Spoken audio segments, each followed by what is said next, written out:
Your partner's alarm goes off and they're vertical in 30 seconds.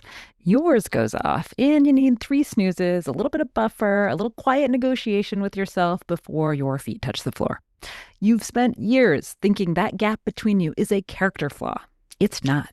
And once you understand what it is, everything about how you plan your day changes.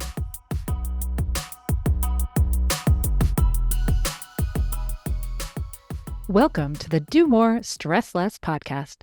I'm your host, Alexis Hasselberger, a time management and productivity coach. In every episode, I give you actionable, practical tips to help you learn to use your time in a way that feels good to you every day. No more hustling, scrambling, or struggling to keep your head above water. So let's dive in, and soon enough, you'll be doing more and stressing less.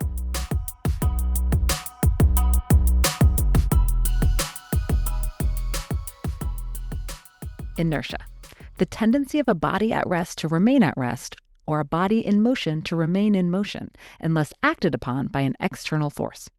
Now, perhaps you remember this concept from high school physics, and unless you're a scientist, you put it on the back burner of your mind for the last few decades. But today I want to dust off this concept because I think that there is an interesting way that we can apply this practically to our everyday life. And it comes down to this. Are you a low inertia person or a high inertia person? Now, if you're a low inertia person, you probably find it pretty easy to move between tasks, projects, modes of being.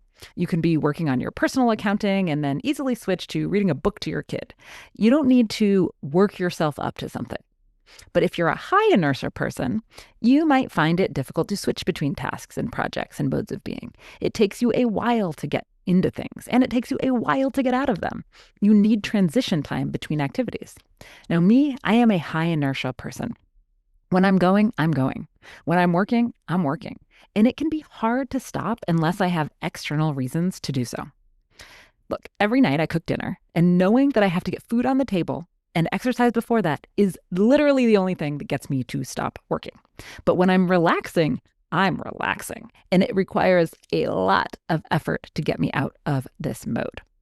And I think, in retrospect, this might be why I'm also a segmenter, someone who wants really strong boundaries between work and home because it's so hard for me to switch between the two, right? Now, I work for myself and I work from home. I have ample opportunity to switch between work and home modes fluidly, but that's really, really, really hard for me to do. Now, my husband, on the other hand, I think is a low inertia person. When his alarm goes off, he just gets out of bed, right? When mine goes off, I snooze with intention because I know I need that transition time. So if you, like me, happen to be a high inertia person, here are a few things that you can do to make the transitions easier, because often it's necessary. Number one, you can plan in advance. Knowing how much time you have available to do a thing, and then giving yourself a little more time than you need because you'll need it, well, that's called Hofstadter's law, right? That things take longer than you expect that they will, even when you invoke Hofstadter's law, right? Even when you're thinking about it. Now, another thing you can do is to give yourself ample buffer time. Don't schedule yourself moment to moment. You're going to need time, so give yourself the buffer. You can also set timers and alarms. If you've got an hour to do a thing, maybe set an alarm at 50 minutes so you can start transitioning. Now, I have to take my son to the orthodontist appointment tomorrow, and I literally have 3 alarms set for this. I have to do it so early. It's too early for me. I have a 7 a.m. wake-up alarm because I know I'll be snoozing it until 7:10. I have a 7:25 alarm. I have for getting in the car, and then I have a 7:35 alarm for driving, right, to actually start driving. And this is because I know it requires time and transitions for me. Another thing you can do is to learn strategies that aid with what's called task initiation. So one of these is the 2-minute rule. If the task takes less than 2 minutes, just do it immediately. And for bigger tasks, commit to just the first 2 minutes to break through the barrier of starting. Or you can shrink down the task, right? Make the first step so small you can't convince yourself not to do it. Because once you do the first step, you'll do the second step. You can also use body doubling. And this is when you work alongside someone else, either in person or virtually, and the presence of that other person can provide just enough external accountability to get moving, even if you're not talking to them. You could also pair your task with a transition ritual. So use a consistent cue like making a cup of coffee or putting on a specific music or playlist or setting a timer to signal your brain that it's time to shift to the next mode. You can use time blocking on your calendar. You can separate the planning from the doing. You can assign a task a specific start time.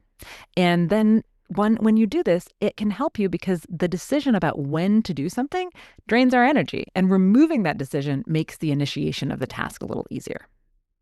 You can also get stupidly specific, right? And this is kind of like shrinking the task down, but you can get stupidly specific. So instead of a vague to do like plan this event, you want to identify the clear and concrete and very tiny next step. Maybe it's open the Google Sheet and create a new tab. Specificity reduces friction. So instead of write the report, reframe it as open the document and write the first sentence.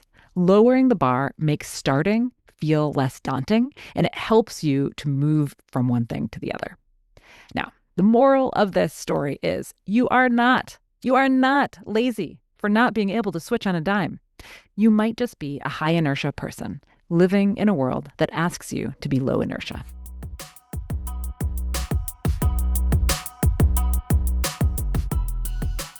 Okay, before you go, one more thing.